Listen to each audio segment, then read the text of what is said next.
And welcome back to your favorite weekly sports show, ladies and gentlemen. It is, of course, ITC Sportsball. And I am, of course, your man, Jerome. Spend Pretty's face on ITC. Had to remind the ace last night. Old Pop Candle had to let him know. You know what I'm saying? Still the prettiest face here, baby. What's happening? But yes, of course, we are here with the righteous crew. We are here with that number one hot take spitter, the man who rips like Dylon spits. He is the modern day masterpiece with the mouth. He is that man. You know it's your boy Mason. Today we want to give old Pop a happy birthday shout out. So when you listen to this, just know Pop getting old. Happy birthday, Pop. Happy birthday. Yes, we're recording this on Pop's birthday. So, of course, we got to give him some love. But, of course, we have that man, the number one resident troll here. He's that man that sees some fire. He takes some gasoline and gunpowder and throws it on top of it and said, I want to see the world burn. He is that man, Darrell. I'm up. Great day. Great day. And of course, ladies and gentlemen, Darrell is feeling great because there was some really, really good NBA Finals action that went on over this last weekend. Also, there was that spicy UFC card from last weekend. That is right where we are going to start, ladies and gentlemen, because through everything that happened, through a 5-round battle where Glover Teixeira was almost walking out as the reigning, defending light heavyweight champion of the world. Jan pulled the upset, I think, of this year. Probably going to go down as the finish of the year and being able to tap out Glover Teixeira. Darrell, I got to ask you, how impressed are you with this performance? It was sloppy. Let's be honest. It was a sloppy performance by Juri. Juri was over here throwing the same moves over and over again. Keep on throwing a flying knee. Keep on getting taken down, beat up on top. Glover constantly taking him down. It wasn't a great performance. Yes, it was entertaining. It was back and forth. Oh, is he going to get finished? Is Glover going to get finished? It was a back and forth. Yes, that was entertaining, but it came down to like who had more of the energy at that point, because that submission right there, no one thought it was in. No one thought Glover was going to tap. So we had a different camera angle. We seen him tap. Juri got the finish. No one thought he was going to do a submission. I looked at my bets and I thought I was going to do it, but I was not. That was like a plus 1,800. Bro, we were talking about it before the fight, Darrell. You remember, I was sitting there texting you, and I'm like, dude, I want to bet on this card, but they're like the odds were all so horrible. Like, who the hell expects Juri to beat Glover Teixeira of all people by submission? Like, you don't expect that at all. Nah.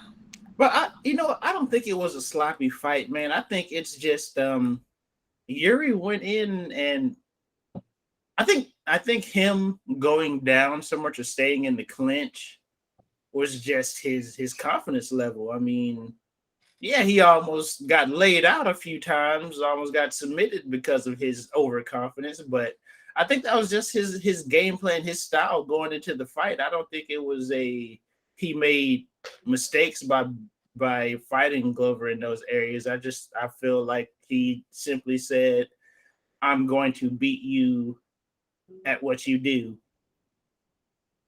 I personally thought the mistake that he made that cost him was that he kept trying to go to the roll out, right? Every time Glover was going for this takedown, he was trying to roll out instead of actually working technique to get himself out, to where eventually when Glover got him down, because he figured out, hey, he's just trying to roll away. So I know this. So I'm going to let him try and do his little roll away, and then I'm going to get right on top of him, and he's going to be in trouble then. Glover took advantage of that. So it looked like really like he was going to retain the championship. Honestly, I don't know about it. You guys' scorecards, but on mine, going into that 5th round, I felt like Juri had to finish the fight to win the championship.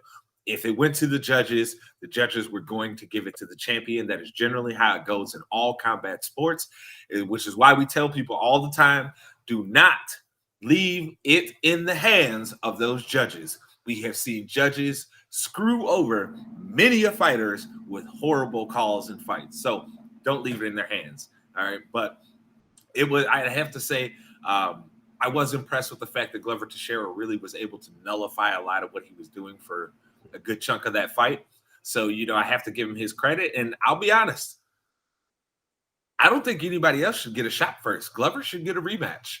That was a very close fight. That was a fight on this much of a margin. You know what I mean? Like, it was that close to where Glover still could have been walking out of there the light heavyweight champion. Like, so that fight easily could have ended in every round.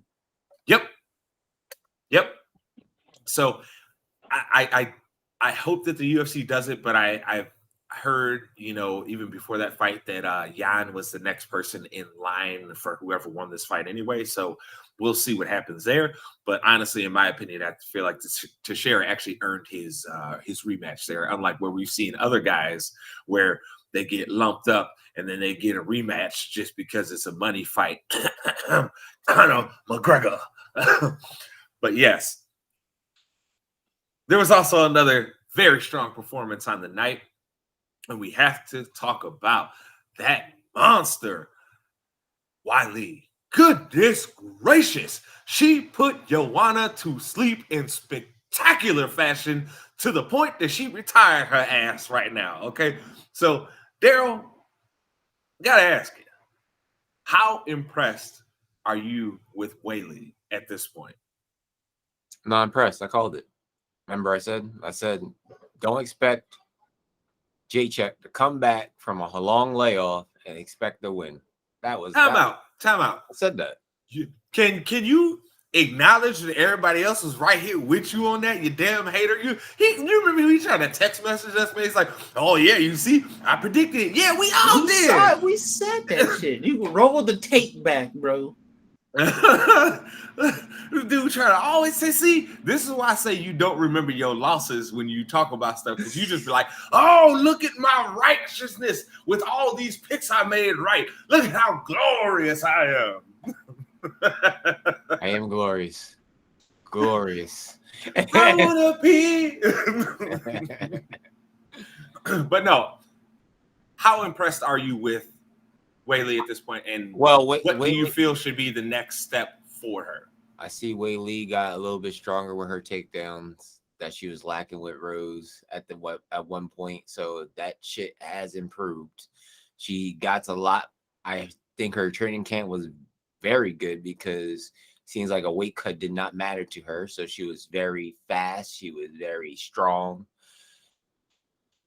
Jacek wasn't ready for that. I think she just thought it was going to be a stand-up battle, and we already know her weakness right now. Like, you keep her standing up, she's gonna try to do the most dipping and dodging and try to throw jabs and fast punches. But when it comes to that ground, she's like vulnerable. She can't get up. She gets hit a lot. Like, Jacek's problem was when everybody faced Jacek, everybody was scared of her. So that whole mental ground. Same thing with Amanda Nunes. Now, once you see the weakness, get her to the ground, is like, we're not scared of you no more. We just have to do one thing to you, and then you crumble. That's it. I think we've seen that throughout women's the women's game, though, because I mean, at first it was Ronda until she got knocked. Yeah, but you know what I'm saying? Like, I think that fight in particular, I felt like Joanna, I think she gassed herself out early and then realized she didn't want to be in there. If you look at that fight, you can at some point it in her eyes, she just doesn't want to be in there anymore. And she's fighting somebody who's still hungry when she's not hungry. She's full. I mean, she's rich. Yeah. She passed her cornbread off to somebody else. And she's like, I'm full. I don't want it no more. it was exactly what we all talked about on here last week, which was that, hey, Joanna, a year layoff, you're probably not really wanting it anymore. There was that. We talked about how her dominance over people was no longer a thing, and the fear of that was no longer there. That came true too, right? We saw that because Wei Lee came out and was like, "We could do this. What's happening?" Right?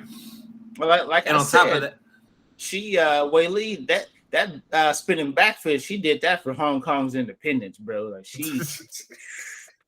I don't know what they told her, but all I know is that she's a when you watch the replay of that she wound that bad boy up and she was knocking down borders with that fucking spinning back fish. She was trying to she hit 3 people behind Joanna. She's hitting Joanna's ghost and she knocked the shit out of Joanna. Oh. But yes, at this point, I think Joanna made the right decision. We talked about before, the fight happened, which is that, hey, if you're taking a year off, probably don't really want it anymore. And in those combat sports, that's not the sports where you can do that, right? Where if you don't want it no more, you ain't hungry, you ain't a dog no more, always in that gym, living that life, you probably don't really need to be in there fighting anymore. It's the only reason why Floyd Mayweather has been able to maintain as long as he has, right? Not only has he been smart about his fight choices, but for God's sake, that dude lives in the gym. Even with all the stuff we see Floyd doing now, Floyd still lives in the gym. Like, it's crazy to think about it. And that means that lets you know, hey, he still has some hunger there. The grind part of it hasn't become so monotonous that he's like, all right, I'm not doing this. I think that's part of what happened to Joanna. She's been fighting since he was like, I think 18 or something like that. She's been fighting all this time, professional fighter. She's gotten to the top of the world. What more was there really left for her to do at this point? So it was a smart decision. Now, I have to ask you both here. Darrell, I want to ask you first. How do you feel about Wei Lee going and taking the championship back? Do you feel like the champ should be shaking in her boots right now? Yes. Because she barely fought the last fight with Rose. Rose wanted to be a counter puncher. And she wanted to be, I don't know, it was either counter wrestling or counter something. They were both standing still at that point.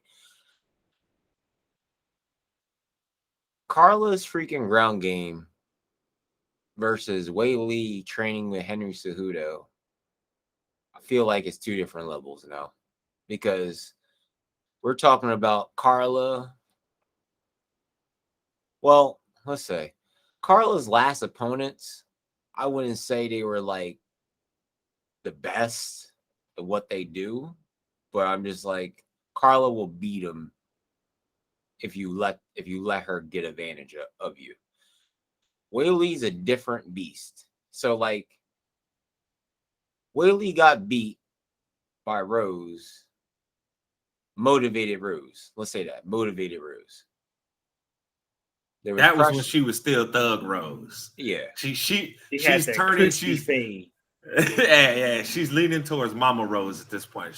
I love you. Look, I love your Rose, but that last fight against Carla Esparza really fucking bothered me. Like a lot. Like, I've never seen her be so passive, Darrell. You're right. Like, I've never in Rose's whole career have you ever seen her be that passive before in a fight. Like, I never seen someone like take a past fight and actually be scared of what you have evolved in now. And when you get in front of that person, it turns into, I don't want to get taken down. What? Like, that did.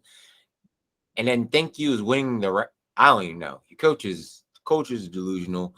You shouldn't even have a relationship with your coach. We're not even gonna go back to that again. We're not even gonna do this. But the fact that Wei Lee is has that hunger again and don't want her belt taken again, Carla's gonna lose unless she changes up. She better get her stand up right and don't focus only on ground, because you need to learn everything. nowadays. This is a new period in MMA. You need to know everything. You can get past it, like Cerrone said in his post fight. He said back then you can get away with just one thing, and then get away with it, but now you need to know everything. So so Carla needs some something to do. She needs something to do. Man, Whaley, she's just, I mean, she smells blood every time she steps in the octagon. I mean, she's out to hunt. Plain and simple. So I'm not feel like going Carla Esparza need to time to what they say in football, Mase, you better buckle that chin strap tight. Yeah.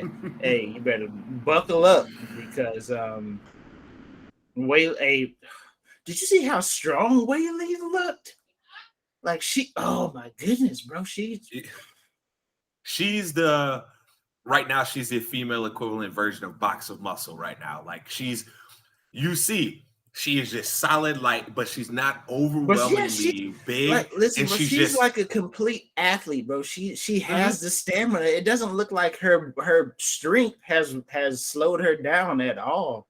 And because she trained it the proper way. She didn't just try and get big, bulky, massive strength.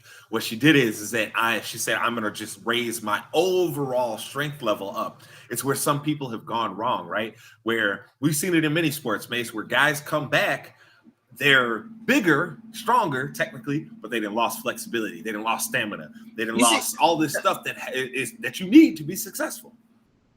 Like you see it a lot in football. You see, especially with like the skill position, like the cornerback, receivers, running backs. You see it a lot where they lose something trying to gain something, but that's besides the point. But yeah, she's just a complete athlete at this point.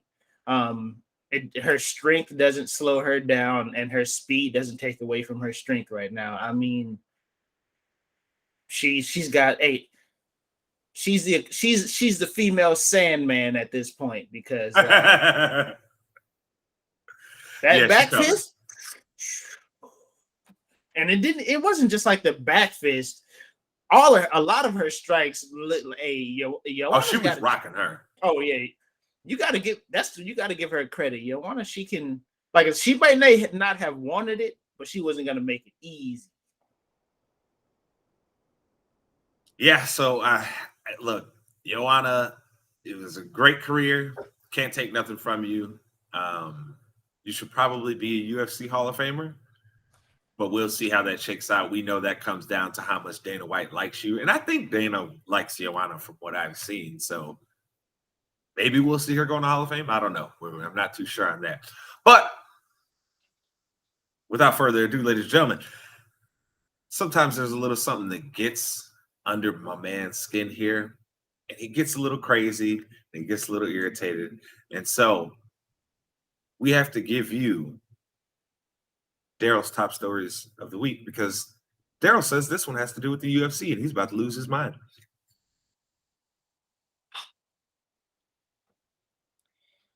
He just took a deep ass breath. Boy. Let's bring to the center of the courtroom Aljamain Sterling. Mr. Aljo, I need you to shut up once again. I don't want to hear about fighter pay. I do not. When you have never been a main event, we need you to come forward and stop talking shit. Because first off, there has been news coming out that Aljo is supposed to face TJ Dillashaw for the title at 279 on September 10th. He is now saying that, hold up, UFC. The money on this contract does not look well for me. I need it to be a little anteed up. There is people out here that bring in the money, not like Conor McGregor. I know how this is going to lead, how this is going to sound. We're not going to talk about no Conor McGregor. We're not going to do no Jorge.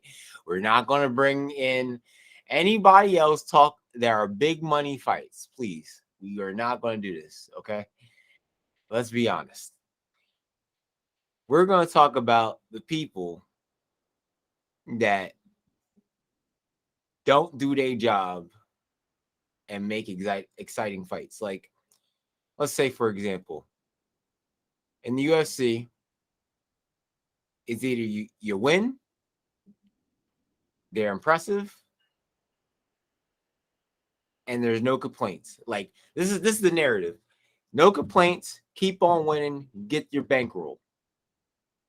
Sugar Sean, has he faced anybody top ranked? No. The only person right now is Pedro right now. This is the first one.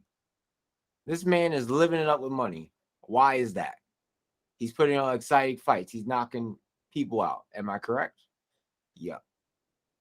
Aljo, you got disqualified in a title match and won a belt. Good job. You played. Wait. You can't do them like that anymore. You know, we was loving, like, Darrell, I was with you. We were having a good time clowning him for his trash talk. But he beat Peter Yan split. No. No matter what we say, he came back and beat that man. You gotta hear my point. You have to hear my point. He got his little concussion. He couldn't continue. He got the belt. We get the rematch. We watch you do Peter Yan. You get him to the ground. You keep him controlled. I understand. You won that fight. Yes. That fight was not a main event. That fight right there was a co. Now, your next fight, your next challenger, TJ. I don't care. You call him cheetah Saul. I don't care. He got suspended for shooting up. I don't care if he cheated whatsoever. He beat. I don't care anymore. I don't care about the cheating narrative anymore. I really don't. Because if the cheating narrative, if they cheated, okay, they cheated. They cheated against that person. They still lost. So do you take back everything you've ever said about Jon Jones then? Let's start there. Do you take back every criticism you've ever had of him? Because your biggest criticism of him has been, oh, he got popped. Well, you say you don't give a fuck about that no more. So I have to ask right now, since you want to make that statement, do you want to apologize to Jon Jones while we're here?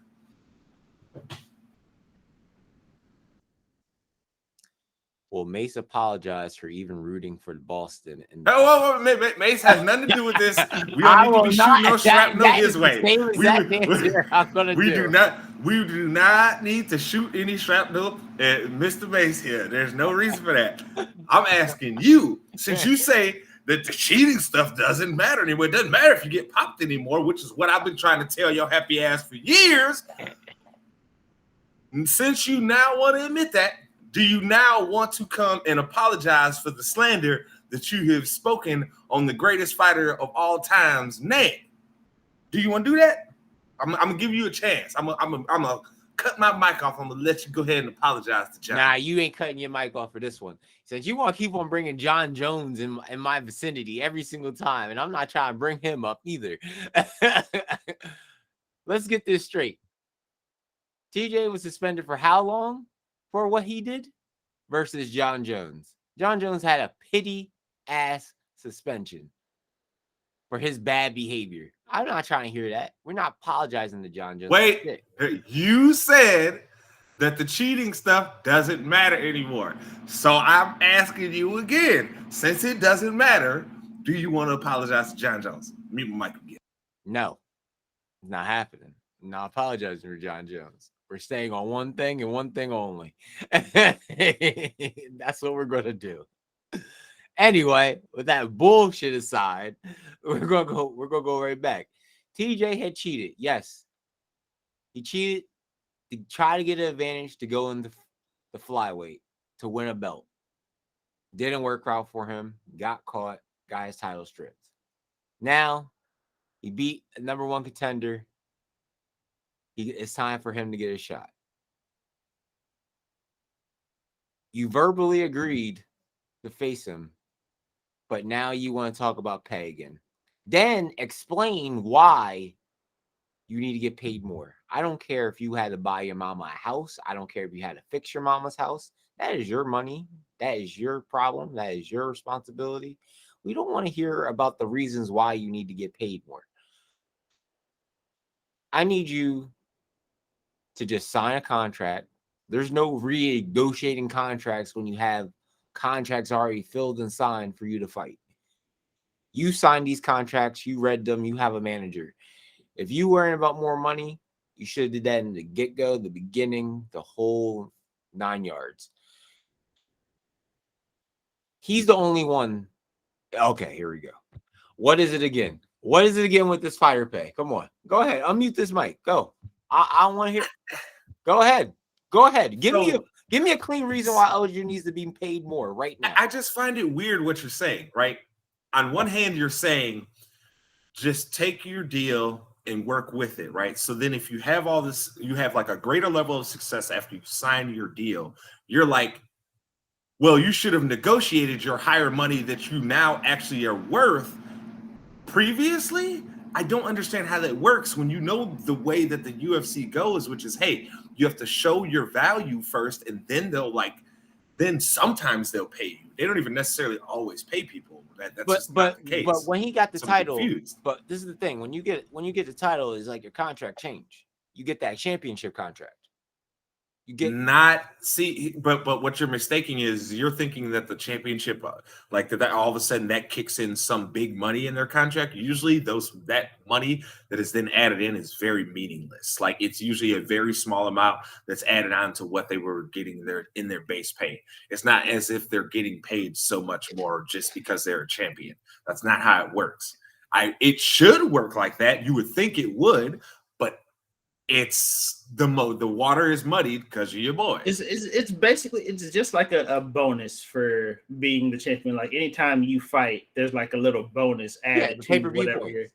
Okay, but it's not significant enough to where guys are like, I'm a champion, I'm eating good, and like, hey, family, get on my back, I got y'all. Like, it's not good. Like and on top of that, Darrell, as I've said to you over and over and over, I am not going to be the person that's sitting on the side of billionaires saying y'all shouldn't pay niggas more. Like I'm just not going to do that, dude. I'm sorry. I'm a working man, right? I'm a working man. We all working men. We work for a fucking living. I'm on the side of the workers. I'm not on the side of the billionaires. I will tell you my biases there right up front, but it doesn't make sense to me to root for the billionaires, dog. Are UFC fighters independent contractors? Yes or no? Okay, you want to play this game? You want to play this game about independent contractors? So, okay, here, yes. But aren't WWE employees technically independent contractors? Don't compare sports entertainment. Time out. No. Because there's the reason why there's still a likelihood to get injured and fuck yourself up, so you can make more future earnings. So two different industries. Time out. Are they not independent contractors too? Yes or no? By the law, I'm asking you, aren't they technically independent contractors? The answer is yes. I'll answer it for you. So it's very, very simple. What the fuck does that have to do with anything about how much they should get paid? The company is still making, WWE is still making more money than it ever has. It made a shitload of profit last year because it's got lower operating costs than it ever has. They're making more profit again this year. And then you're sitting here telling me about, well, they're independent contractors. You should negotiate your deal better. About money. Who in the WWE is complaining about money? Come on, give me someone recently that has been complaining about money in the WWE. That recently has been complaining about money. How about you go back to plenty of the people that got fired? No. Do you want me to go down these lists for you? Let's start there, Darrell. No. Give me someone that has complained. Stop deflecting. Give me someone a name. Give me plenty. Don't give me many. Don't give me anything. Give me someone. Okay, your boy Braun Strowman. Braun Strowman got released. What's his name? What's his name? Released. What was that other dude's name that got released? Ryback. He complained about his pay. How long ago Ryback had been? I don't like either of them. No. You said wait. Braun Strowman was with the company within the last 3 years. Don't act like is so far gone from fucking Braun Strowman being in the WWE. What was his release related to? What was his release related to? And Ryback's release was related to also more than just money. It was more that he was a dangerous freaking wrestler. No, Ryback wanted more money, and they told him to go fuck himself. That's what it comes down to. Because, hey, look, did they really care about how dangerous he is? Did they really? Did they really? Or did they care about how many shirts he could sell? Because he was out there hurting people all that time doing that, feed me more, feed me. He was hurting niggas left and right, and they didn't give a fuck then because them dollars was coming in. There's people that like. So stop rooting. All I'm saying is, I'm sorry, I got you sidetracked. All I'm saying is stop rooting for the billionaires.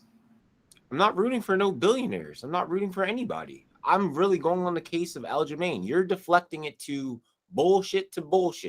No wrestlers really complain about money. They get released and they go to another company that's paying them more. That's it. That's all it is. It's the rolling carousel right now with wrestlers. Wrestlers leave WWE, they go to AEW or Impact, or they go to New Japan. It's just a circle.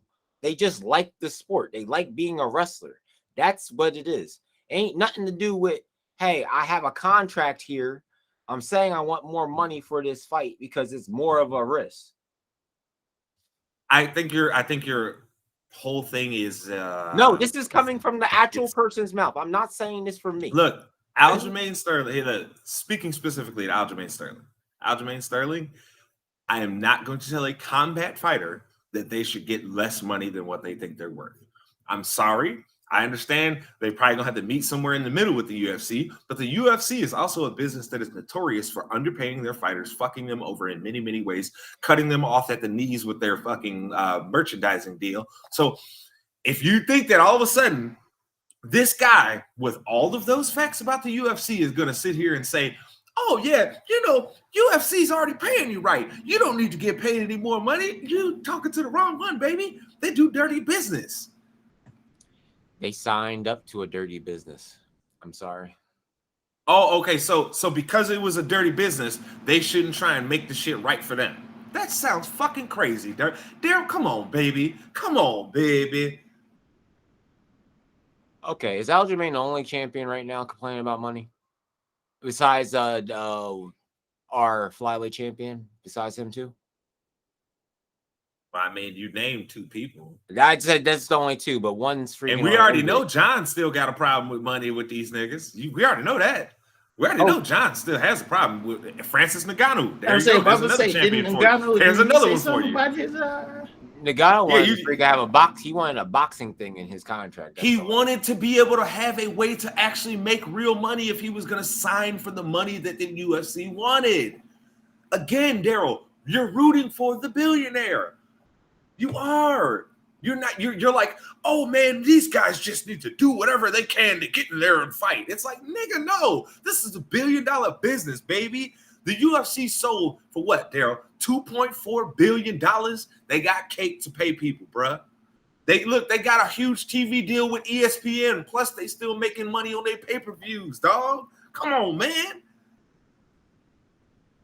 There's legitimately like a UFC card every other Friday or Saturday. I feel like that there's so much information that people think that they know. I just feel like doesn't make any sense. I just feel like everybody suggests that everybody has money. So pretty much, Drew over here is pretty much being Jake Paul at this point. You're Jake Paul at the moment. You are Jake Paul. You're being Jake Paul at the moment. Everybody should deserve fighter pay and everything else like that, but there's some kind of ground that something does not make anything right. I don't think something's right. Something's not right. I'm not saying everybody should get millions for a fight. That's not what I'm saying. You're telling me this is what you're telling me everybody should feel like $1 million, and I should get paid $1 million. And you're telling no, that's not what I said. No. That's not what I said, Darrell. But this is the thing. You're saying that Aljo deserves more money. I don't care about everybody else's fire pay. We're talking about one person now. What does this one person? Let's say this to another person in that division. Let's say Sean O'Malley, right? Sean O'Malley versus Aljo. You'll figure that Aljo is getting paid more than Sugar, right? But it seems like Sugar's getting paid by more than Aljo. So what is the problem there? What's the problem with Sugar getting paid more than Aljamain Sterling? Is that what you're asking me? I'm saying, what's the problem with that? No, I'm asking you what's the problem. I'm not saying I don't know what the problem is. I'm asking you what's the problem with that. Come on, bro. I You mean, know it's what certainly the problem states itself. The champion of the division should be getting paid more than the other fighters in that. A dude who literally has never beaten anybody worth a damn is making more than a champion. You're making my point for me. It should be just that simple. Regardless of what contract you sign, if you are the champion of that division, there should be no fighter in that division making more money than you per fight. Unless you're doing something wrong. I don't give a damn about none of that. If you're the champion, if you hold the belt, if there is no other fighter in that division better than you at that particular point in time, every time you step in the octagon, you should be making the most money. Hands down. You telling me Aljamain for right now? I don't give a damn about Aljamain fucking who the fuck ever. If you are the champion, you should be making the most money in the division that you are the champion in. See, you're stuck on personal feelings with Aljamain Sterling, bro. No, and John Jones and these other niggas. Yes, it is. Because you've been critical of every last one of them every time they ask for more money. Every time someone's like, yo, nigga, pay me like I should get paid. You like, no, Dana don't need to pay you like you need to get paid. No, you guys should be thankful that you even getting paid at all for this. Okay. If they have a problem about they getting paid, and it's such a big deal for everybody saying they not getting paid, show what you getting paid. They won't do that. That's the one. Multiple fighters have done that, and there is literally reporting that has been done on it. So go and do some reading. Who showed? Hold on, okay, let me go pull this up. Why you over here talking crazy now? Who showed? But still, regardless of who showed how much they make, bro. I mean, it still comes down to it, bro. The champion. I don't give a damn what. For instance, let's just say Conor, for instance, whatever contract he has negotiated with the UFC, whoever the champion of the division is should be making more money than Conor per fight. I don't give a damn what we say about Conor, how he sell. I don't give a damn about none of that. Conor ain't the champion. Conor ain't fighting. If you are the champion, you should be making the most money in that division. I don't give a damn how you got to structure your contract. That should be in the contract for every single champion.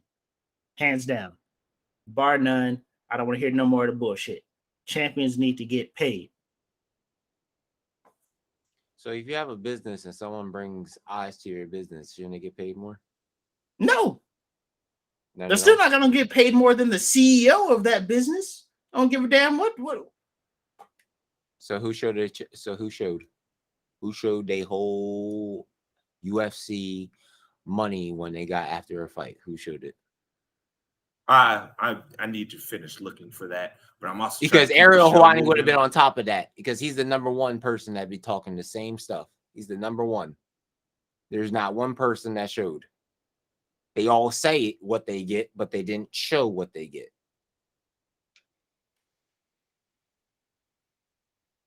All word of mouth. That's hearsay.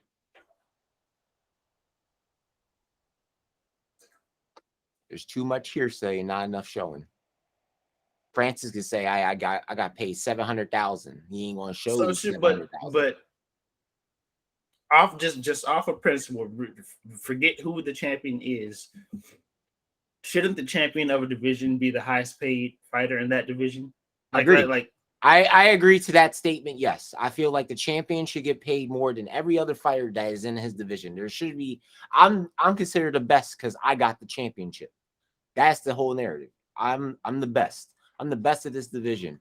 I should not be the one. So then wouldn't it be a trickle down effect if the champion gets paid more? Wouldn't other guys in turn start getting paid more just because of like the trickle down effect of if this guy's pay scale is up here, you can't necessarily have everybody down here. You got to bring them closer to here. You know what I'm saying? So for champions to sit there and talk about they want more money, that's good for the entire whole of the sport of the division. So I'm just saying, it's not like I'm against it. There's even when Chael addressed that and he didn't give no names to it, it was like you shouldn't be even saying anything if you're not a main eventer. Like there's a hand in hand to the whole thing. Like if you're bringing in, But now in UFC cards, there's 3 5-round fights sometimes. You know what I'm saying? Like, yeah, like but you're not the main event for the card. But the whole concept of the 5-round fight is the main event. So if you have 3 5-round fights on a card, technically all of those are co-main events. Like if we want to go back to one main event on a card, then UFC needs to do that and start paying the people in the main event more. But if you're going to put multiple 5-round fights on one card, you can't sit there and say, "Oh, you're not a main event so we're not going to pay you like it." Like I'm trying to think it out. Doesn't the 5-round fight like equate to main event? Like that's kind of how it was presented to us. Like because at one point even non-titled main events became 5-round fights. Yes, I'm trying to say like, was Valentina like the featured card on that card? Like how how Kamaru will be the featured card for a whole card, how Max would be on a full like main event full card. I'm talking about that type of stuff. I'm like, but see, here's what bothers me whenever you go to this point. You refuse to acknowledge that it is the UFC's job to be promoting these people. You refuse to acknowledge it. You over and over, when we've had this argument, you continually go back to this bullshit. And it's like, hey, I ask you straight on, is it not a sports company's job to be promoting fucking their own people that are working for them? And you're always like, well, the fighters need to promote their sales. Then they go and promote their sales. They start talking shit. They feel like they've increased their value. Then they say, UFC paid me more money. And then you turn around and say, well, no, you signed a contract. You should just fight out that contract. What the fuck, dog? They can't win to lose with you. That's what I don't understand on this. Did you find it? Oh, I just sent you an article from 2013 breaking down how much niggas was getting paid. You know wait. Do you think it got better since 2013? That much better? You're fooling yourself. You're fooling yourself. No, you're comparing 2013 to what happened. We're in the middle of doing this show. I cannot sit here and keep trying to dig through the fucking internet to find this article I'm to telling prove you wrong right now. I'm telling you if that happened, do that right now. I'm telling you if it happened, Ariel would already had it already. Ariel has talked about it on the Lebertard show. What is you talking about? This is what I'm saying. You don't even sit. Ariel has literally talked about it at length on the Dan Lebertard show with Stu Gatz, a show that I've recommended to you and told you to go listen to, but you're like, oh no, no. You want to know who can save the UFC and get these players the money that they want? There's one man out there that can save the one motherfucker who out there can promote his commodity like no motherfucking other. Juri motherfucking Jones. Listen, bro. You stop. Listen, bro. If there's any person out there who can promote his product, Juri fucking Jones. I don't give it. So that means another owner, right?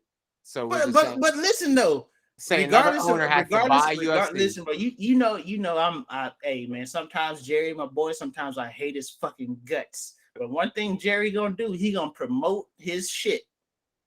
So you're saying another owner got to buy UFC. Dana White has to be the little face for the media.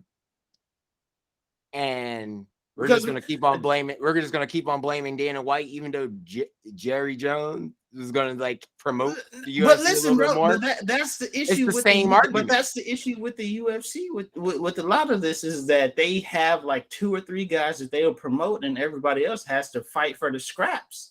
But all I'm saying is if you put somebody in there whose main objective is to get everybody paid, because if his commodity is getting paid, that means he's getting paid. They releasing freaking UFC fighters. That's all I'm saying, bro.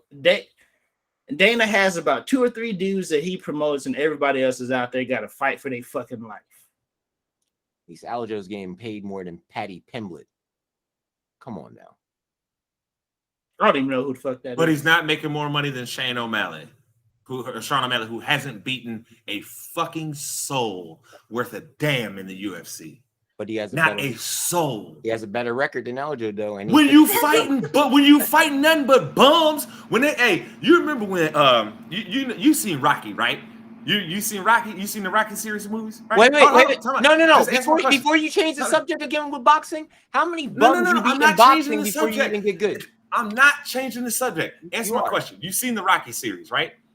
You seen the Rocky series? Everybody's seen the Rocky series. Okay, so you remember in Rocky 3 when he was talking about when he's talking to Rocky about not fighting Mr. T, and Mick was like, Rock, I was handing you bums out there. They was all set up fights. That's Sean O'Malley. They've been out there, because that's Dana White's next big ticket. He's trying to replace Conor McGregor. He's like, this is the dude I'm gonna do it with. So what do? They promote the shit out of him. They do it like crazy. So it makes it seem like he's more popular than he is. But in all honesty, he's not that great of a fighter. I'm about to say, bro, I've seen more promos for Sean.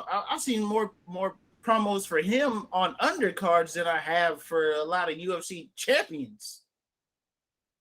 For being the first card on a first fight on a main card, or being the main event of the undercard, like they put this man on TV more than they do fucking champions. How many bums you peep in boxing that they have to beat to even be relevant to be having a decent streak in boxing? How many bums they gotta beat? What does that have to do with because this? you can't recall any of the fighters that they freaking fought in boxing. What does that have to do with this? What I'm trying to figure out. Because you bring up two sports. You bring boxing. No, nigga. I was bringing up Rocky as an example. No. As an example where, hey, sometimes even they'll tell you motherfuckers get set up fights. There are some niggas that are not fighting the best competition of the world. Isn't that something? Wait a minute. Isn't that something that Floyd Mayweather was accused of for years, which is he didn't fight the best competition? Isn't that what they said? So let's not act like this is something fucking new here, Darrell. Let's not act like this is, I pulled this concept from outer space. Bro, the University of Alabama plays like Arkansas State or some shit almost every year. You gotta give somebody a fucking setup fight to get your shit together. But you just canceled it out because you said everybody picks his fight. Everybody does it. Sean picks his fights. Who cares? No. The UFC bullshit. The UFC match makes those fights. Sean O'Malley does not pick his fights, and that is my point to you, brother. Stop. You believing the propaganda is crazy. It's crazy. Have you ever stopped and think about it for a second? How crazy it is that Dana White, a man who has made hundreds of millions of dollars off of other people fighting, that he don't want to pay them. When we were younger, all we heard was people talk shit about how Don King did people. But now we don't want to talk shit about how Dana White do them, though. It's all good for him, right? Okay, Jake. I'm not going to have this argument anymore. I'm done. Jake, you win. You win, Jake. You win, Jake. You win, Jake. When you know the financials of the UFC fully ingrained, like you are actually in it, I don't want to hear it. Your arguments. For a couple billion. Your argument's so fucking. Your argument is bullshit, Darrell, and you know it. And you know it. You know it is. It's because you hold a heavy bias in this whole thing, so I can't really give the argument. Yes, I root for workers. In all facets of life, I root for the workers. Yes, I do hold the bias. So if the worker is not doing a job, they should still get paid what they should be getting paid more, right? When exactly is he not doing his job? Because he's going in there and fighting. So when is he not doing his job? What are you talking about? You going in and fighting? Took him that's what fighters do. You can't become the champion if you don't go in there and fight. So he's going in there and fighting. Well, you can. You can be a champion and not fight. You seen that happen? We seen that happen. Stop. We seen that happen, right? From a year-to-year basis.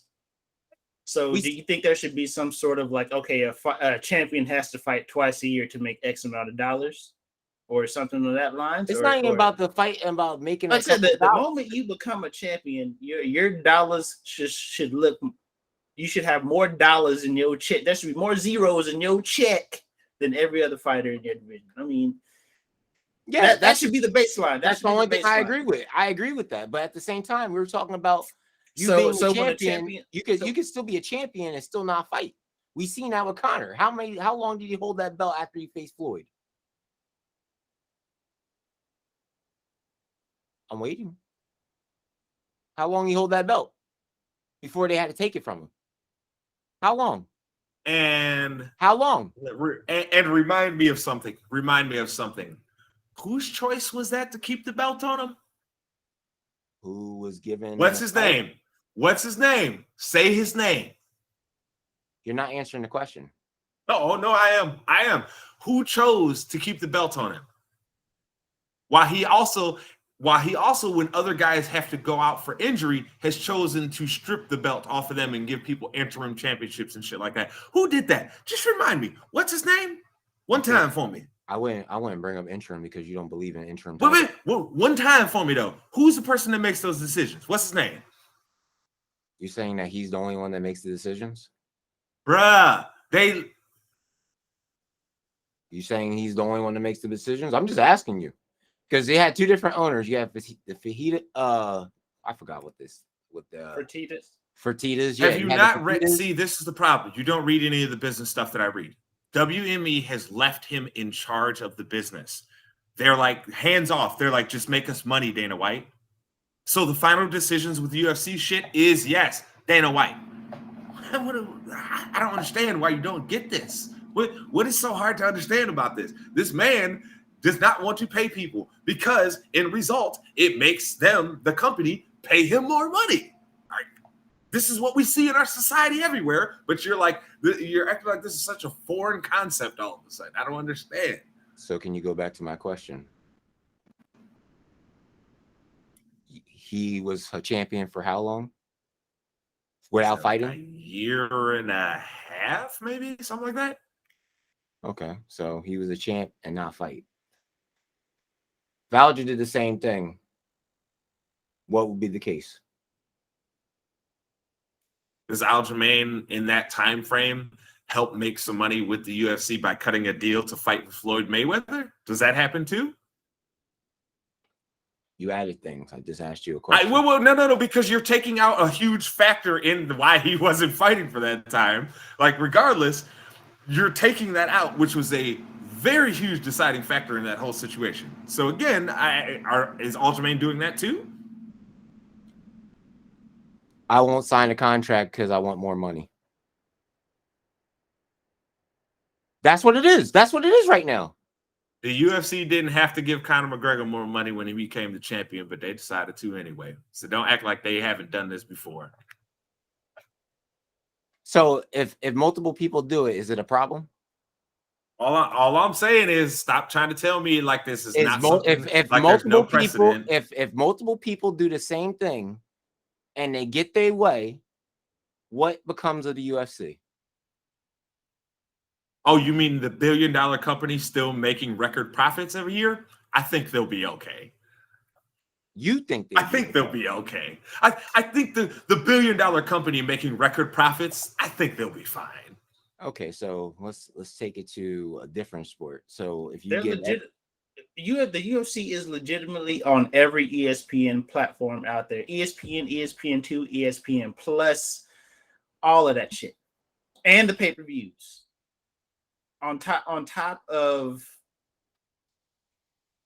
so I mean, to sit here and say that if they start paying people more, that they're like, who loses? Who loses if the UFC starts paying their athletes more? Let's go there. Who's the loser if the fighters that are contracted in the UFC start making more money? Who's the loser? Who's the loser? Yeah, who's the loser? I'm asking. Is it ESPN? Is it the UFC? Is it the roster? Is it the UFC roster? Who is the loser if fighters start making more money? What would you say the minimum for every UFC fighter? What would you say? I don't know. What would you give? What's the minimum? On average for a year, a UFC fighter makes about $86,000 a year. On average. Over and average. That's when that may not even be taking into account their training costs, their medical costs, and all that other shit. Because again, this is another thing with that independent contractor shit you were talking about. That's not act like the UFC is paying. That's not act like the UFC is paying them lower because they're like, well, hey guys, even though you're independent contractors, we'll still help you with your insurance. They're not doing some shit like that. So again, I think the $1 billion company making record revenues will be fine. Like I said, like who's the loser in this situation? Because we have to establish a loser if we're going to say that we can't raise your profits because. So somebody has to be losing that would diminish the product that gets put on TV. So is it the UFC? Is it ESPN? For the answer. Is it the UFC? Or is it the UFC roster? Who is the loser? It's only three people. We only have three options. I'm still waiting for the answer. I'm still waiting for you to tell me. I don't know what the baseline of their not you, base. I'm waiting. Who's the loser? If everybody needs to get paid, who's the loser? That's what I'm asking. Nigga, you don't. In order to have success doesn't mean you have to have somebody losing. That's not how this works. You're implying that inherently, in order to have success, somebody has to be the loser. In the situation with all the people that are putting in towards the success, that inherently does not make sense. You're talking like the UFC has infinite money. Bruh, they're a multi-billion-dollar company. They have more revenue streams than they've ever had before. Plus, they're still taking in pay-per-view revenue. My boy, I think the $1 billion company is going to be fine if they have to pay people more. I think they'll be okay. So there's no loser, supposedly. Gotcha. Again, I don't see a loser as a necessity in order to have success in their business. There's not a necessity that people have. You know what happens when you start paying guys a little bit more money? Loyalty. Like a motherfucker will take a fight on short notice if they feel like they're being compensated. A motherfucker will potentially fight more throughout the year if they know they're being. Motherfuckers will want to fight more. For example, Gilbert Burns. You might get somebody who will fight 4 times in a year. If they if you might get somebody who gets a first round KO won the fight 1 month later. You know what I'm saying? Like you might get that. You might get your favorite athletes on TV more. You might get them on more cards. Gilbert Burns, for example, just signed a new contract. Thanking Shelby and Dana White. And what's the trade-off in all sports? When you pay the athletes more money, you expect them to be able to perform more. And in every other sport that we see, it works. Okay? For the majority, like look at all the other major sports, Darrell. The stars, for the most part, play most of the games, right? Like even for all the knocking of like shit that people wanted to do about LeBron James, I mean, majority over the past 10 years of his career, he's played over like 72 games a year. You know what I mean? Like, and that's just right. And we're just talking regular season games. So it's like when you pay the stars more, they're gonna still perform. It doesn't mean all of a sudden they're gonna be like, oh, man, let me kick my feet up because I'm making more money. No, a lot of them, because they're competitors, because they love competition, are gonna want to make more money. Ain't Donald Cerrone, who lives an eccentric life outside of the sport and needs money to do the things he wants to do. Everybody ain't Cowboy and just needs to fight so they can go out and be them, do what they want to do. You know what I'm saying? So, okay, what would you do? So any person that complains, you pay them, right? No. If in my contract, in my contract, I get an X amount of dollars to fight. And I feel like that is compensatory to my performance. I'm gonna try to fight as much as I can, because if I get that amount of money every time I fight, I'm gonna want to fight more. Now, if I don't think that money is worth a damn, I'll probably just whatever's in my contract try to fulfill it. If it's 2 fights a year, if it's 3 fights a year, okay, fuck it, I'll just do that. But if I can get a 4th or a 5th fight in a year and get paid more, why wouldn't I do it? Darrell, if where you work right now said we'll give you $10 an hour more, aren't you going to work more? Aren't you going to have more motivation to be your ass at work? I still come and do my job.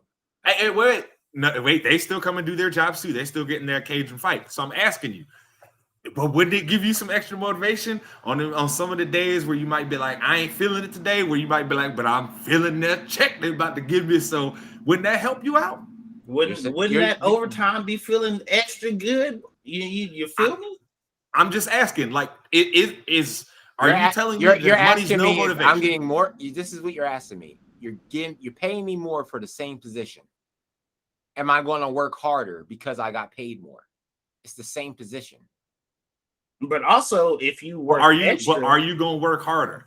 But Darrell, the point is, aren't you going to feel appreciated then? Right? You're going to feel appreciated. If they came to you and said, we're going to pay you this much more money, right? You're going to feel like the company appreciates what you do, right? Yes or no? So the money makes me have to feel more appreciative. I'm asking you, yes or no? Would it? Yes or no? If they pulled you in and be no, like, hey, bro, the money doing a good job, 10 extra bucks. It's the treatment. It's the treatment. It's not the money. Again, though, you're telling me that the money would have no impact on how you would feel overall about how the company feels about you. You're telling me that it wouldn't change your opinion. It wouldn't change. I think that's bullshit. No, I'm telling you the truth. It wouldn't change. I think that's bullshit. You're telling me paying me more money for the same position is going to make me do my job even more better? It's a proven statistical fact. I'm doing the same thing. You're just paying me. But your efficiency will go up because you feel better about your job. Here's the thing that you're discounting. How you feel about who you work for also can help determine how efficiently you work and how much further you are willing to go beyond what your base job is. So again, that's going to make you a more productive worker for the company, which is going to then result in more money for them. So if I'm still bottom tree and you're paying me more, and my appreciation would be for all the work I did, and I wanted to have a higher position. Nobody said you couldn't have the higher position. No. But the higher position will actually make you appreciate more because it actually shows that I'm actually doing the work to get up to that point. But not everybody wants. But if you're trying to cut costs. But some people just want to be Donald Cerrone and they just love doing the job that they're doing. Hey, some people want to shortcut it, but that's a shortcut. You're just going to pay but me we can't. More, you got to stop worrying about the people that want to take shortcuts, bro. Come on. You get so obsessed about the weirdest shit. Talking about motherfuckers taking shortcuts? Nigga, cheaters are always going to cheat. What are we talking about? And you're not accepting that. No, I do accept that, but that doesn't mean that majority of people are cheaters. That doesn't mean that you shouldn't do right by the people that are doing right for you. That doesn't mean that. You punish the many because of the few? That sounds retarded. I told you. I'm over it. Jake, you got it. You got it, Jake. I'll put it to you like this. If my job start paying me more, I'll show up on time in the morning. I kind of wake up and get to work. That's the only difference you're going to do? Is just showing up on time? That's it? Showing up on time makes me more efficient. What you're supposed to do anyway, because that's what you're. No, I don't have a time to show up. But I know what time I should. That's the thing. If you had a time to show up to the job and you always showed up late, and now you're saying just because they paid me more, I'm going to actually show up on time, what you're supposed to do in the get-go. That's what I'm trying to say to you. Like, what is the money doing? Is just giving you a different choice to what you have to do? No, it for me and a lot of people, getting paid more means that my efforts are being rewarded. We all take the little things in life. Little things? No, the pizza party is the little things. The fucking little appreciation trophy. That's the little things. This nigga Darrell want a Chuck E. Cheese party instead of the money. And I'm with the shits. Let's go. I'm saying, Darrell. You know what I'm saying? Like the pizza party is the little thing. Hey, y'all been doing a good job. Thanks for working hard. Here's a 2-liter soda and 3 pies. There you go. Yeah, that's what you want. Apparently, me and Mase is like, hey dog, let us get that check. You like, nah, baby, throw me that pizza party. put them greenbacks in my pocket and see how much better I feel about y'all. You know what I'm saying? How much more I want to be in this motherfucker. But I've let us get stuck in the mud because Darrell really got up under my skin right there. Can't stand it. Get tired of him sitting here. Oh, Dana, you don't need to pay no more. I'm tired of it. But we're going to move on. We're going to move on because we have to talk about the NBA Finals here. The NBA Finals was extra spicy.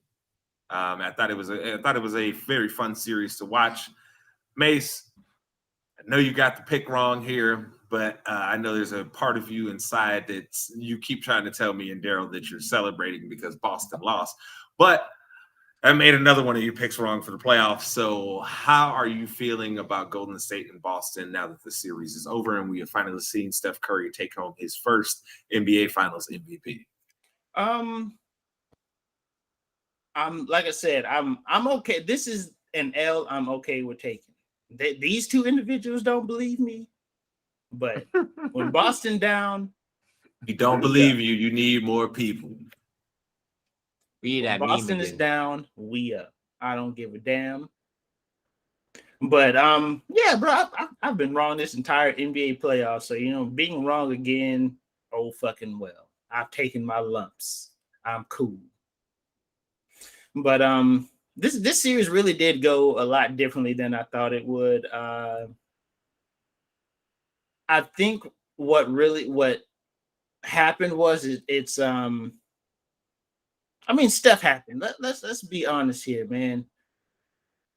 Steph was hands down, without a shadow of a doubt, the best player in this series, and it wasn't even close.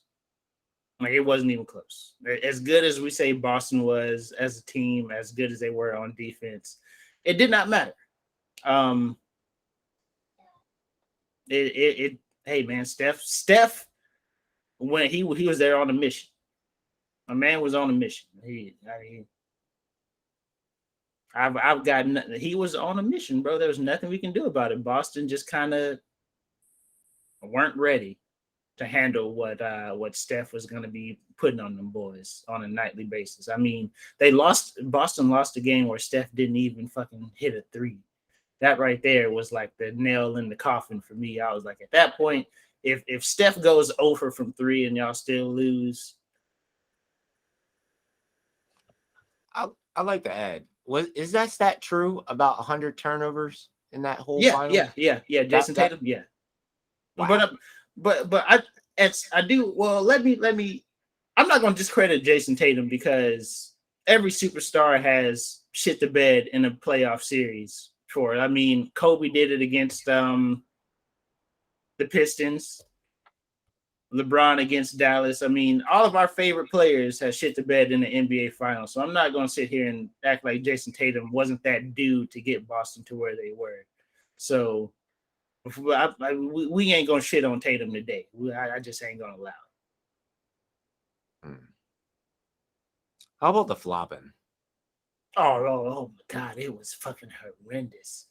I think there was a lot of arguing with the ref and a lot of floppings. From one game to the next, man, the amount of like bullshit foul calls for both teams, really, we just can't sit here and say, oh, Golden State got a lot of calls or Boston got a lot of calls, man. It was a bunch of bullshit on both ends, man. That right there was piss poor. Like, I'll say straight up, man. The amount of flopping and fake calls that were called, man, that shit was piss poor. Fake ass defensive player of the year out there flopping on the ground all the time. Man should be ashamed of his damn self. Fakest defense. All them dudes, I'm gonna say it again. All them dudes that voted for his ass need to get their fucking vote stripped right away. Fakest defensive player of the year ever. I have no respect for that man. None. Out there. Can you all specify can you specify that guy's name, please? For Marcus Smart, the fakest defensive player of the year ever. Trash, Marcus Smart. I think his defensive player of the year award was probably more of like a team defensive player of the year award because you don't get it's defensive player of the year. No, it ain't team defense of the year. I get that, but I think we or the I'm not gonna say we, the people who voted for him probably like upped his like probably were they somebody threw the curtain over their head and were just like, hey, he's so good because the rest of the defense is so good. I kind of that feels about right. Like probably somebody just threw the sheet over their head and was like, pick him. I'm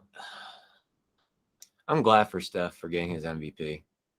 I'm glad that he put in the work and the patience and not managing like managed to not get an injury because he did have that what was it, game 2? Was it game 2 he fell? Yeah, I think it was game 2 he had the ankle scare or yeah. I'm glad that didn't go to waste. Draymond, what do you guys say about Draymond? Before we move on, I have to say, dude, it's crazy. Tatum had 37 turnovers alone in the NBA Finals, bro. 37, had 100 for the entire playoffs. Good God Almighty! But like I said, I'm not gonna shit on him because of that. Because like I said, bro, all of our favorite players have had that series where they did not perform to how we thought they would. What can I ask you? Was it as alarming to you guys as it was to me watching that? It seems like Boston runs no plays, but maybe we'll run a pick and roll or a pick and pop. They run nothing else. Like you see during the finals, you see them setting back screens for Steph and Clay and Wiggins and all this other, and yet all you see Boston is give it to Tatum at the top, give it to Brown at the top. One of y'all gonna make it happen. Yeah, I do. Yeah, I think that goes. That's really a coaching thing. Like Steve Kerr said it best. I don't call plays. Other people call plays, and I steal their plays. So I mean, at some point, as a coach, you got to be like, "Hey, bro, we got to get some action to get a dude an easy bucket." It didn't seem like at no point in time during that series that Boston was getting easy buckets. It was a Brown or Tatum has to create a shot for somebody, and you go on the flip side. You can run a down screen. You can run a back screen for Steph and Clay. You can run pick and roll on one side and run a back screen on the other side and create multiple problems for a defense.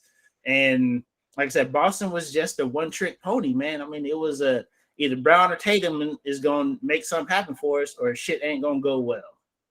It looked like a you can't win. You can't win on grit alone. Like you can't win on being gritty alone. You know what I'm saying? It looked like a 2K game. Like honestly, like you put like all pressure, full court, half court on, and leave it there the whole game. And then when the guy and then you cycle over to the person that always have the ball, and then they're about to shoot a 3, they jump ahead of time, and then they just wait and they just throw it, and it's a green. That's all that was happening the whole game. Like, how many times you could like literally look at the game and you're just like, oh, Steph got the ball, jump too early, shot in. Like, how many times you seen that? But I will say this though, Draymond's closeout performance was the vintage Draymond, bro. I mean, nobody expected him to hit threes like that, but I mean, he actually had an impact on that game. Hey, believe it or not, I'm not that surprised by his performance because if you look in every elimination game they've had in this run of being together over the last 10 years, Draymond balls out every last one. I mean, hell, look at the game 7 that they lost to the Cavaliers. Draymond dropped, what was it, like 33 that night or something like that? Like, he was out there balling. He's weird. He's the ultimate, I will stink for the whole series, but when you need it, I got you, bro.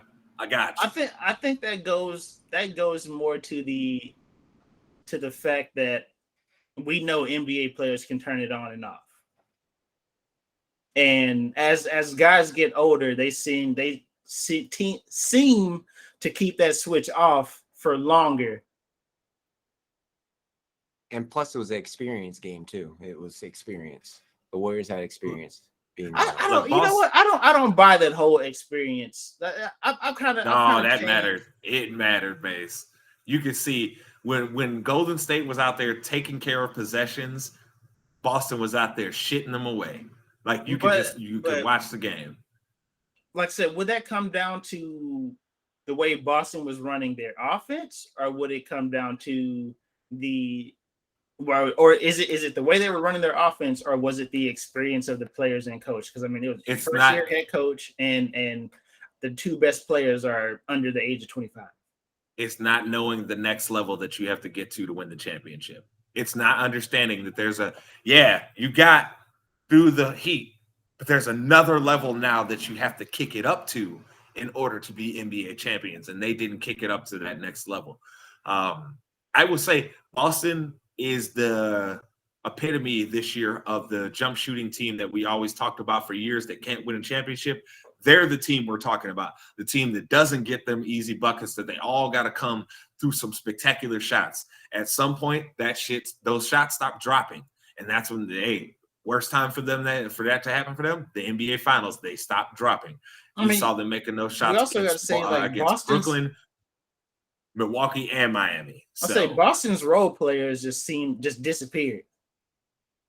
Their role players just disappeared. Simple as that. Guys that were having impacts coming off the bench, guys that were keeping the team afloat while Tatum or Brown was on the bench, they just disappeared. There was for as bad as Tatum played, as bad as he played in the finals, as much as Brown's his hot and cold streaks kind of dictated whether the Celtics were in games or not, their role players disappeared. Outside of Al Horford, you really can't point anybody else out on Boston's team and say that they had a positive impact outside of Al Tatum Horford. Yeah, outside of Al Horford. Al Horford was balling. Yeah, like I said, outside of Al Horford, there's nobody else no other player that you can say had positives, brought positive. Well, maybe Robert Williams. Maybe if the fakest defensive player of the year wasn't so worried about flopping all the goddamn time, maybe he could have had a good impact on the team. But his impact was, cry to the referee. Ref, did you not see what happened? Did you not see he pushed me? Well, I can't stand Marcus Smart, bro. I haven't liked that dude his whole damn career. I really don't like him now that he's the fakest defensive player of the year ever. Look, how disrespectful is it to that award? Niggas like Ben Wallace, fucking Ryan Artest, Michael Jordan, David, Hakeem Olajuwon, dudes like this have won defensive player of the year, and we gonna give it to this fucking bum who just flops on the ground. He was the first guard since Gary Payton to win the award. And dog, do you know how disrespectful that is? The last three guards to win Defensive Player of the Year are Michael Jordan, Gary Payton, and Marcus Smart. You know how stupid that sounds? Marcus Smart? It's good to be a Boston fan. That's all I'm going to say. How the hell LeBron James never won Defensive Player of the Year and Marcus Smart never won Defensive Player of the Year? This is ridiculous. Look, I'm not a Kobe fan. I'd have gave Kobe one over fucking Marcus Smart. You kidding me? You kidding me? That was... It's a new era. You got to flop to the top. I honestly doubt the NBA has to do something about that. They at some point you got to start handing out texts to niggas that be flopping like that, bro. You have to go back, watch these. Hey, bro, we gonna sign you a tech for this bullshit. I don't give a damn if it's after the game, if it's in the game, if it's at halftime. We got to do something. They're gonna have one like a flop turns into a fragrant. I guarantee you. Like you have to do something, bro, because at this point, the games are being decided by niggas flopping, and then that's real. That's a 6 point. A flop is a 6 point swing. A flop is the difference between your team being in the penalty being in the free throw penalty at the fucking 8-minute mark and the 2-minute mark. You know what I'm saying? Like it's really just that simple. Like we something has to be done. Like that, you have there at some point you have to go back, look at these game films, and be like, "Hey, bro, we're gonna assign some sort of penalty to you flopping. Something's got to be." Can we go back and rescind Marcus Smart's fucking Defensive Player of the Year? Can we do that? No. Can we go back and take that back, please, and give it to the real player that should have got it, Embiid, or Bam Adebayo? Either one of them. Either one of them. I have no issue. But Marcus Smart, he ain't even the best defensive player on his team. How he the Defensive Player of the Year? How that work? Right? It wasn't Marcus Smart that drew Steph's fucking that assignment. That was Tatum. Marcus Smart ass, bro. Hey, Marcus Smart was assigned to Draymond. There's a reason why he was on Draymond. There's a reason why. Hey, Marcus Smart was on Draymond this series, bro. That's just ass. But of course, there's always these things that get you fired and angry and get you real, real crazy. So each and every week, ladies and gentlemen, we take a trip into the mind of a madman. Ladies and gentlemen, this is Mase's Madness. Yo, for this one, man, this is a little more somber. This is a new one, Darrell. Than most. Yeah. We're hit a point in the summer where sports is gonna be dragging along. We only got baseball at this point. We got like another week of hockey. That's about it. Yeah, say don't get me wrong. The hockey playoffs are exciting. I don't really know what's going on, but I'll turn that shit on and see some gangster shit happen. I ain't gonna lie to you, but we're at a downtime because they fucking gave the World Cup to the goddamn hottest place on fucking planet Earth. Like they fucking put the World Cup in the desert and decided that they had to have the World Cup during the winter because it's too fucking hot.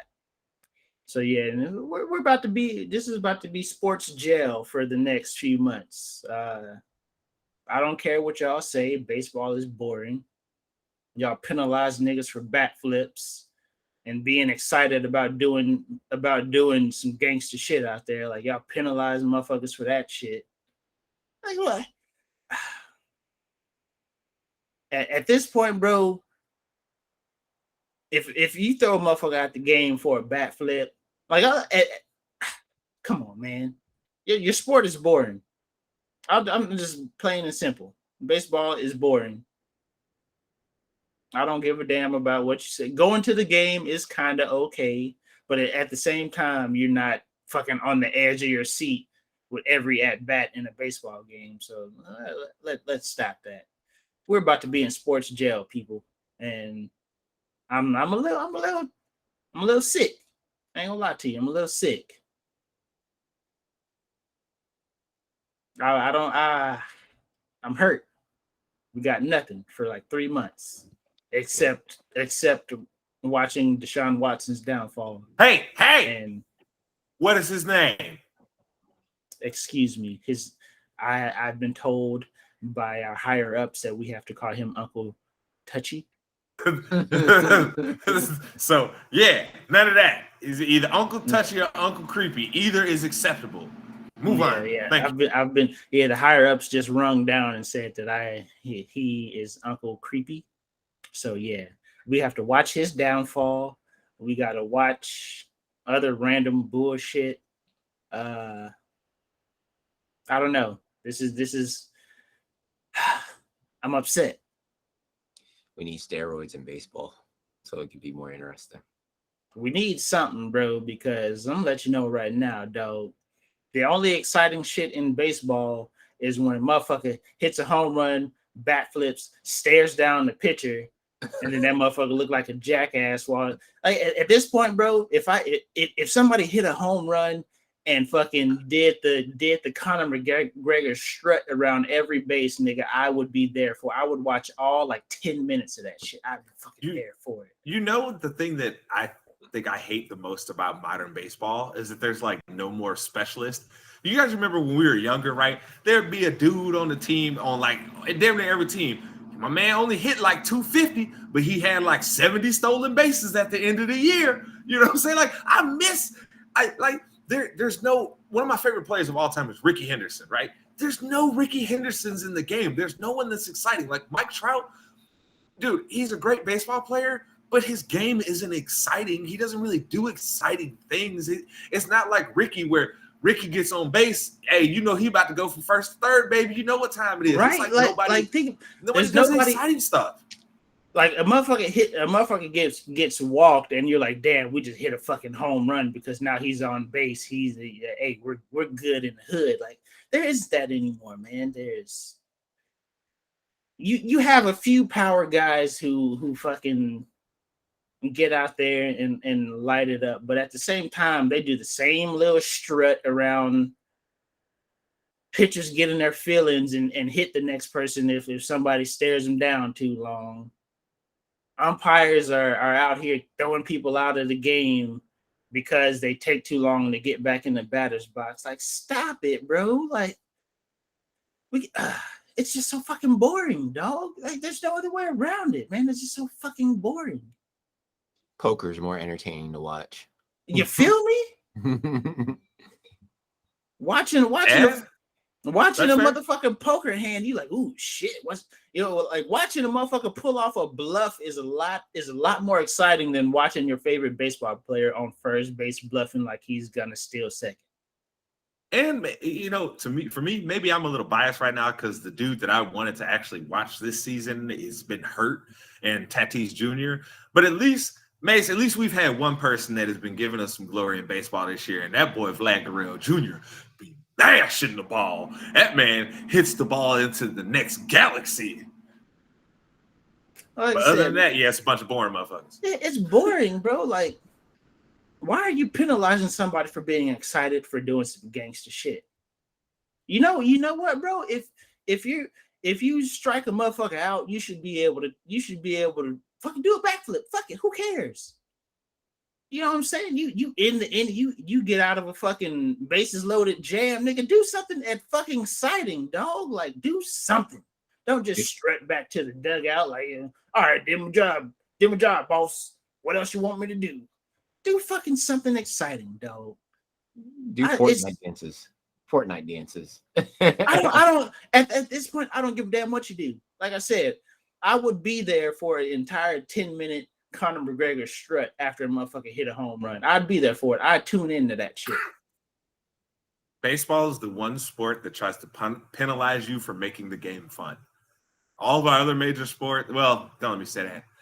The NFL does that at times, but they still allow you to have like a matter of self-expression. They're just trying to stop so much in dudes' faces that causes fights and causes dudes to all of a sudden say, well, I don't care. I'm going to drop the crown of my helmet into this guy. So I get it. But yeah, baseball is so ridiculous.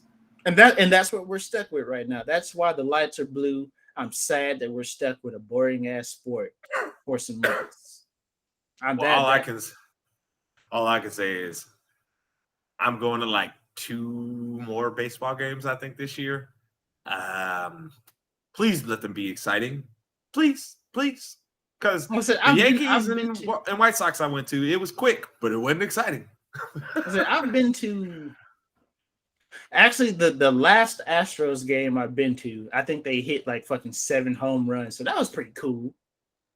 Last time I've been to a baseball game, it's always someone getting hit in the foul line, and then always it's like, that's why they have the nets up now.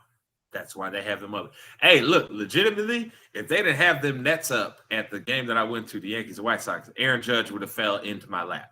Okay, so I'm actually kind of thankful because that's a big motherfucker, bro. But yeah, man, we're in sports jail, people. We gonna keep it funky for you, but we in sports jail right now. That's really all I got. That, ladies and gentlemen, was another trip into the mind of a madman. That was, ladies and gentlemen, of course, Mase's Madness. But to wrap the show today, we have to get to all of the mandatory training camp stories that have been popping because it is prime time for football propaganda. So, Mase, I know you're feeling good right now. You know, it's still the summer. You usually feel real good about the Cowboys in the summer. What's the football propaganda coming out of Dallas? Oh, it's everybody's in the best shape of their life. Dak's in the best shape of his life. Zeke's in the best shape of his life. Oh, so Zeke got rid of the gut? Apparently so, man. Mike McCarthy's in the best shape of his life. Hey, bro, I'm just like I said, this is where we are right now with sports topics. This is where we are. Jerry Jones is backtracking on putting Jimmy Johnson in the Ring of Honor. You know what I'm saying? This is where we are. Is he really?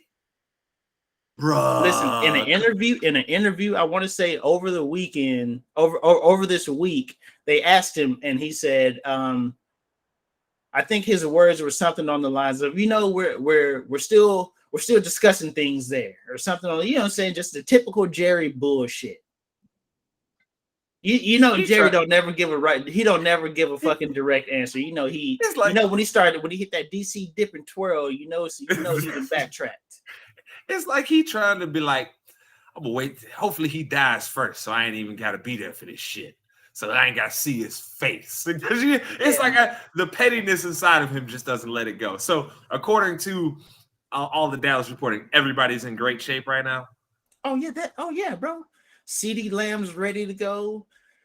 He's ready to be the number one. When are they expecting Gallup to be ready? About right around like they said maybe missing the first 4 games,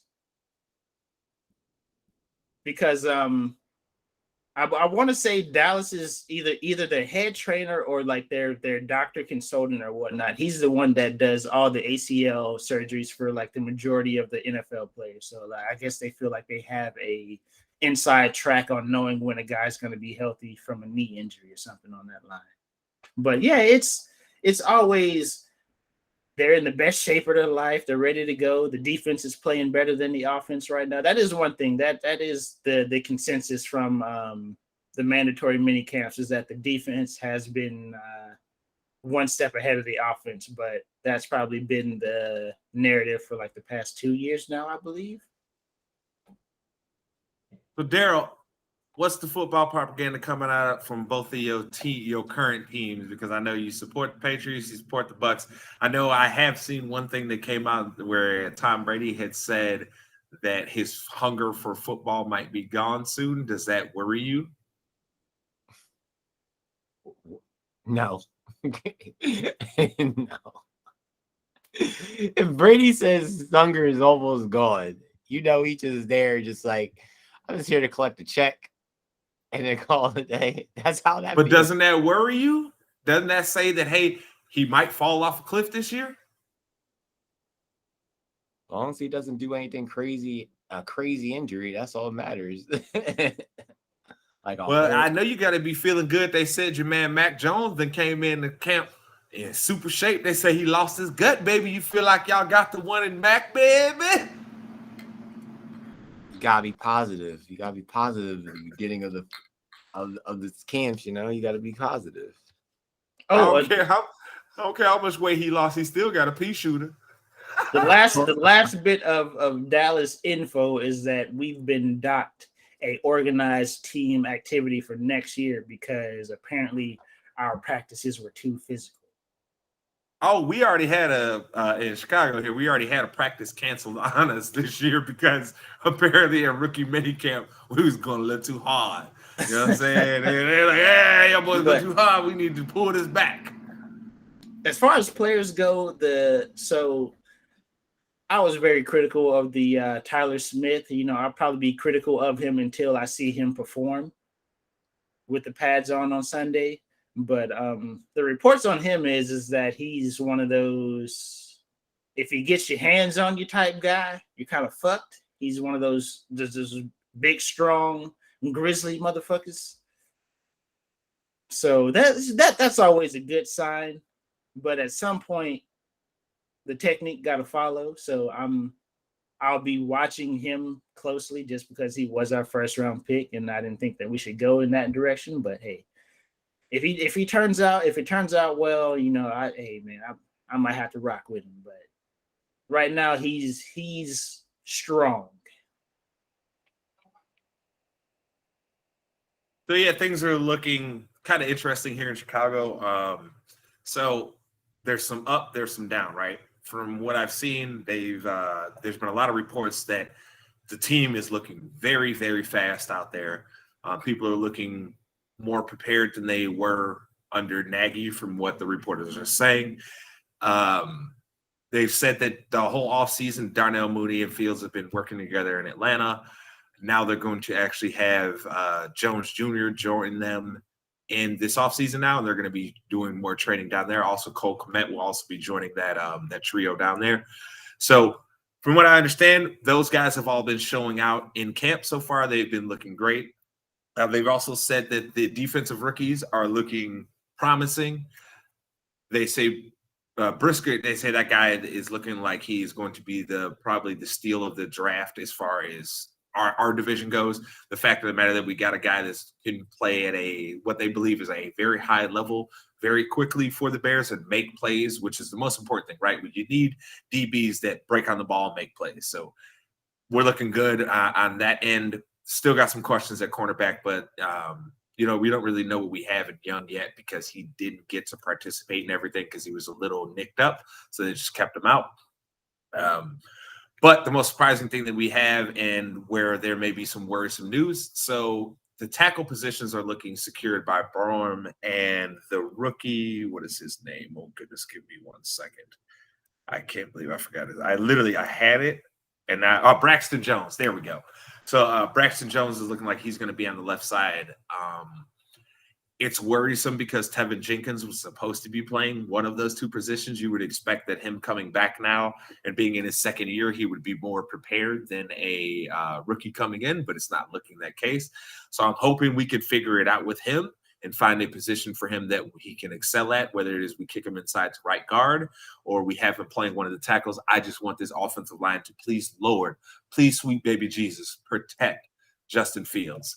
Because we can't have our quarterback getting hit like he was last season. That was absurd and outrageous on many levels there. So we've had a lot of good football propaganda coming out here. But I will say, regardless of all the propaganda that's been put out here for the Bears, I'm still sketchy on that offensive line, Mase. No matter what they say, no matter how good they say dudes are looking, I need to see live fire action. I need to see you play good. One strange thing that has come out, Mase, I don't know, but it has McCarthy decided for you guys who's going to play in the preseason? Because at this point, Eberflus has said that he is still debating even playing the players in preseason. I don't think we'll see Dak and Zeke for sure. Probably won't see Zach Martin and Tyron Smith. I think the defense, he will allow Dan Quinn to roll out his starting defense for a portion of each game. But one good thing that's come from the whole Gallup injury is that Dallas is starting to realize that they need to put Tony Pollard on the field more. In college, he started out as a slot receiver anyways, so he's been working a lot out at receiver. Anytime you can get a home run guy on the field that can impact the team, I think you do need to put him out there.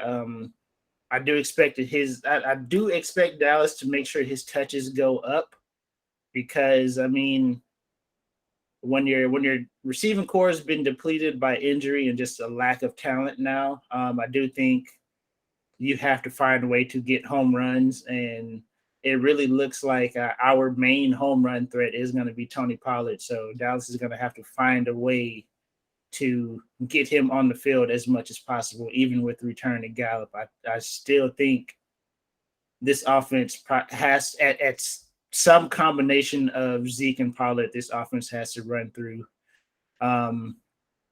For as much flack as I've given Zeke, he's still really good within 5 yards and making people miss. You just have to keep people off of him so he can get to that second level. But I do think our offense is going to go as Pollard goes. I'm willing to say to you, Mase, I think y'all be better served if you could trade Zeke now, get some value for him, and just play Pollard. Zeke is about to have a precipitous fall off. I don't listen. All this, oh, he's in the best shape of his life. That doesn't matter. He's already slowed down. You've seen it, Mase. It's not him being so out of shape because he's still been in decent enough shape to be productive. He's already slowed down. Once you start slowing it down as a running back, you do not become faster. Okay. Look, there's been one dude where we watched him slow down in his career and he somehow still managed to play for forever, and that's Frank Gore. Other than that, it usually you see a precipitous fall off once a guy starts losing their speed. And he was never one to have the ability to lose that much speed because it wasn't like he was burning the doors down.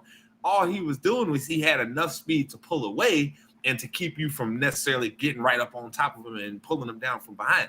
He was not a burner. So I think you guys should, honest to God, I think especially now with this amount of cap that Dallas has acquired, do something with it, bro. There's still free agents out there that can help the team, but on the other note, you can take a Zeke $12 million cap hit now. And I'm inclined to believe that Zeke was overrated and it didn't get exposed until that offensive line started taking some dings.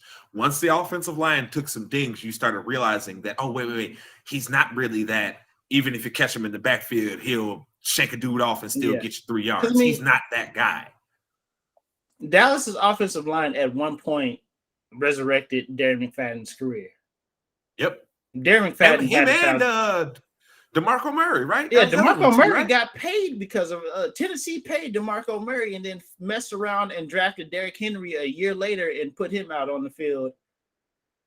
I mean, look, man, it's wild. I will say, in fairness to Zeke and what I was saying, Derrick Henry's not really that dude either, that if you get him in the backfield, he's going to break a tackle. But he also has he's very fast. Like that dude, for everything that's hidden in the stiff arms that he puts people into the shadow realm, right? He is fast. That dude pulls away, and that's the craziest part about him. So he at least still has that ability. We'll see now coming back off of the injuries, right? We'll see if he has that. But honestly, Mase, I really feel like you guys would be in a better position if you could just get some draft capital for Zeke right now from a bad team, right? And say, hey, next year, we know we're going into the draft with some more high picks where we can keep drafting because you guys are hitting on players. For all the knocks I give the Cowboys, they have been tremendous in drafting in the past 10, let's just say about 10 years. They've built a very good core of players. They've taken some big swings and missed, but they've also got some guys on the back end where it's like, holy shit, you hit value. For as much as we have a few impact players who are aging, I think Dallas's average age right now is like 26, 27. Like that's the average age on the team. Like take away Tyron Smith, Zach Martin, and a few other guys. I mean, it's still fairly a young team. So yeah. So I'm gonna pin you down on something real quick, okay. Mase. We're gonna do it. Way too early rookie of the year pick. Way too early rookie of the year pick? Yeah, it's way too early, but I want you to make one. Who you got? Offensive rookie of the year. Offensive rookie of the year. I'm gonna go.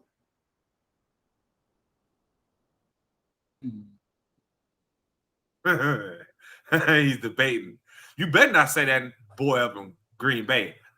We're gonna have problems in our friendship if you say that boy up in Green Bay. Okay, we're not doing that here, Mase. We're not doing that. I don't care if he likes One Piece, Mase. I don't care. He still plays for the Packers. So you better not. You better not, Mase. Don't do it to me now. You know what? I'm gonna have to go. Man, this is kind of tough. Because I don't think there was really one player that like stood out above the rest. Like there's a lot of good. Damn, tough.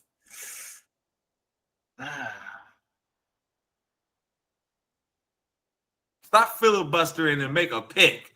I see you over here trying to filibuster with your I don't know who could it possibly be? Like it's paining you.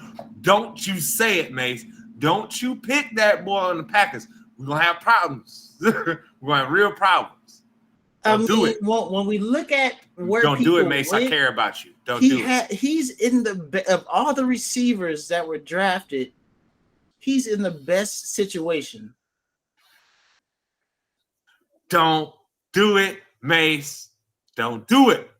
Oh, he has a restriction to pick on the rookie. If you're gonna make him not pick that one, come on, that's all right. I'm like looking at it from like a pure like his opportunity standpoint. Christian Watson he's in the best situation. Who the fuck is Aaron Rodgers gonna throw the ball to? Alan Lazard? I need you to stop your bias over there, Green Bay. Let them pick it. Go ahead, pick it. Go ahead. Pick Oh man, I mean, all the other. I mean, there's no other good picks. Come on now. Maybe Chris Olave. He's lying to himself. There you go. Much better, Mase. Much better. Nah, but you know what? I have to go Christian Watson, dog. I have to. Thought we was cool, bro. No, I have to. Look at every other receiver that was drafted. Look at who their quarterback is. Dotson, he's got Carson Wentz. Olave's got Jameis Winston. And Olave ain't a go up and get it dude. And you know Winston need to go up and get it dude because he can see now. He can see now. Okay. He can see the defenders. I mean, Garrett Wilson's up there. Couldn't see him before. Garrett Wilson's up there with Zach Wilson. So I mean, Drake London got who that, and he's still in the league throwing it to him. So I mean, it's when there was no tight end that you can point to and be like, he's that dude. There's no running back that you can point out and be like, he's going to be an impact player. You have to. He's in the best situation. Christian Watson is in the best situation to be well early. Because we know one thing, we know Aaron Rodgers can make it work with any fucking body. You're supposed to be friends, bro. We are friends, but I would not. You're pinning me up against the wall right now. You got my back up against the wall. All these other dudes, they are in terrible offensive situations. Olave probably has the best chance, but if we're looking at who can get this man the ball early, who can put him in the best situations to be to do good early, as long as Christian Watson, even if he's slightly open, Aaron Rodgers can get him the ball. You can't say that about any of the other. You can't say that about any of the other quarterbacks with their rookie receivers. You can't say that any other. You can't say that any other receiver has a quarterback who's going to consistently get them the ball in places that they can be successful. You can't say that. Now they may out athlete who's guarding them, but you can't say that their quarterback is going to put them in or is going to throw the ball in positions for them to be successful outside of Aaron Rodgers. Friends aren't supposed to say things that hurt other friends. I'm sorry, bro. But my back was against the wall, dog.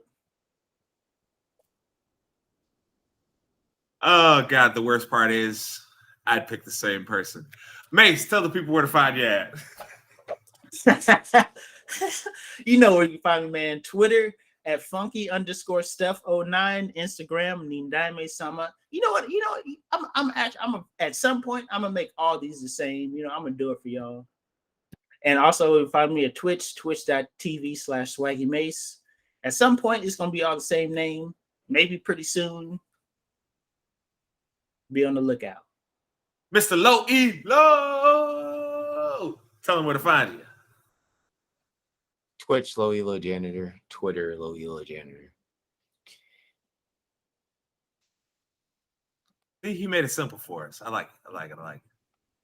And of course, y'all know where to find me at JSpanderman everywhere. Make sure you like, subscribe, and hit that notification bell on our YouTube page and Spotify so you can be notified every time we drop new episodes. We do appreciate everybody coming through on this episode of your favorite weekly sports show, ITC Sportsball. Jake Paul. Fuck this guy.